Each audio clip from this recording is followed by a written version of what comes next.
AI won't take your job, but it changes everything. AI is not going to take your job. There, I said the thing the headlines won't. But before you relax, something is coming for parts of your job. It's already started.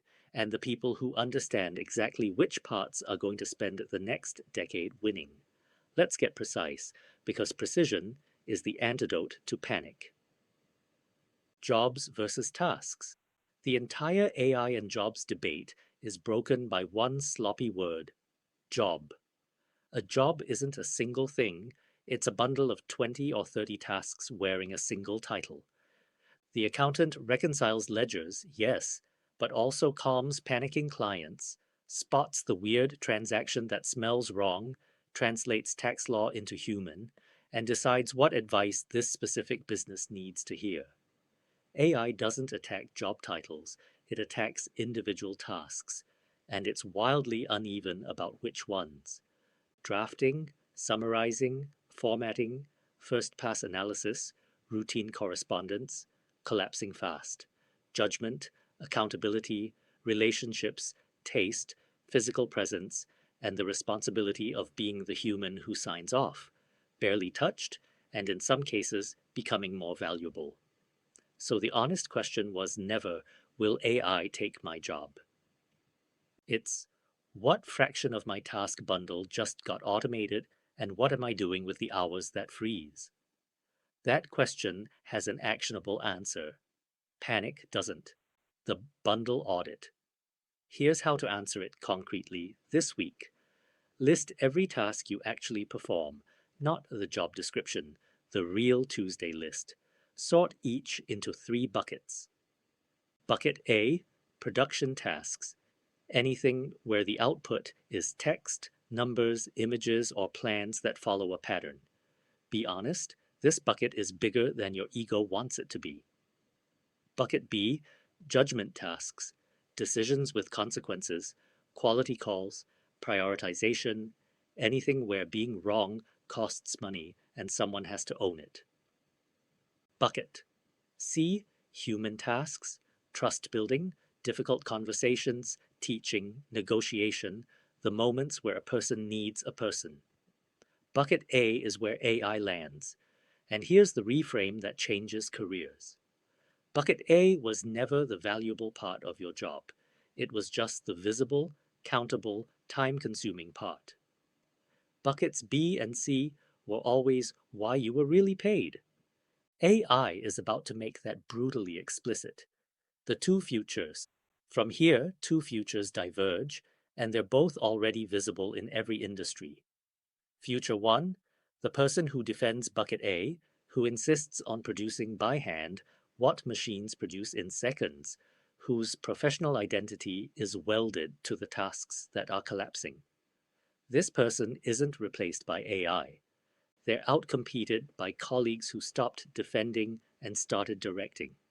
Future 2, the person who hands Bucket A to the machines becomes the best briefer and quality checker on the team and reinvests the recovered hours into Buckets B and C, deeper client relationships, sharper judgment, actual strategy. This person's output doubles while their hours don't, and within a year, they're not doing the same job at all. They've been promoted by subtraction. Same title, same industry, same AI. Opposite trajectories. And the fork is a decision, not a lottery.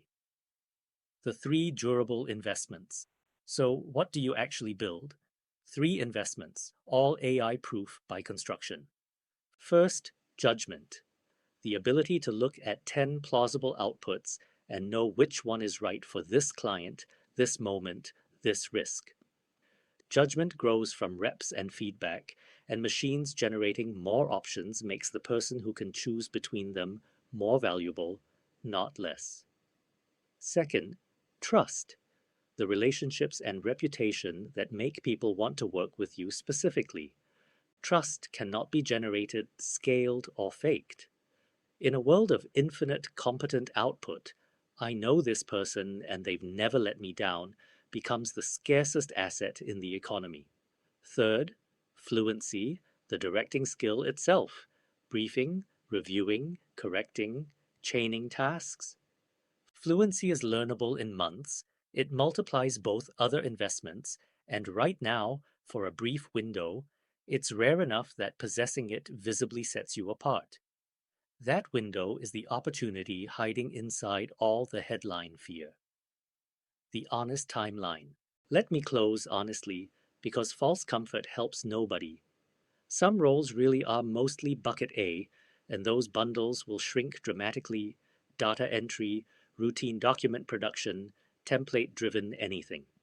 If that's you, the audit isn't optional and the time is now, while the transition can be a pivot instead of a crisis.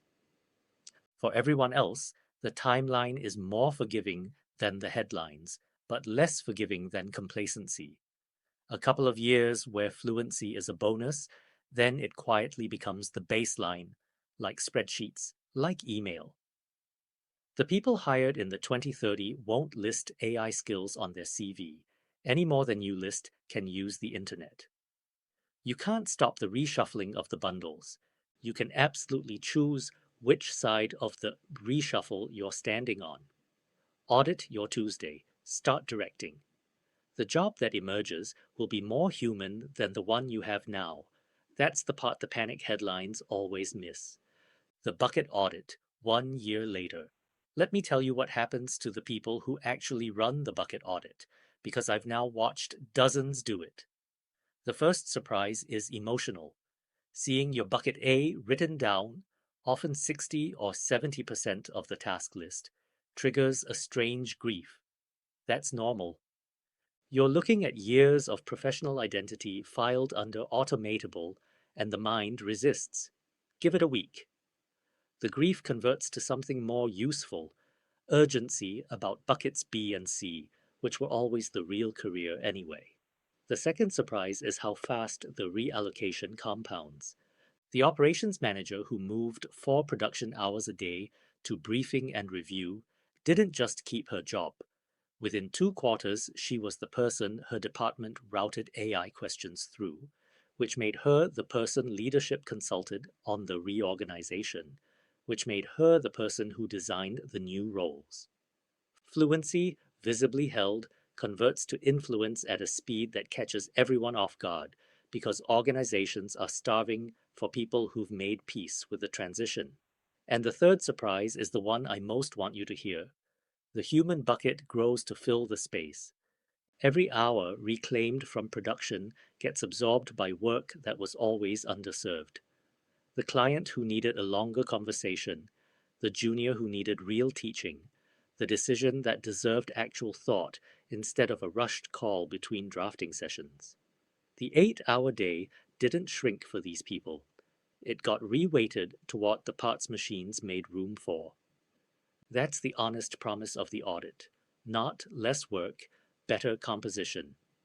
Do the bucket audit this week. The template is in the show notes. Then send it to one colleague who's been quietly panicking. You might change their decade. Follow for next episode, the exact fluency curriculum in order. And if you want the done-for-you version of all of this, the AI business in a box that hands you today's video, your links, and your system in 30 minutes a day, check the link in my bio or get back to the person who sent you this episode.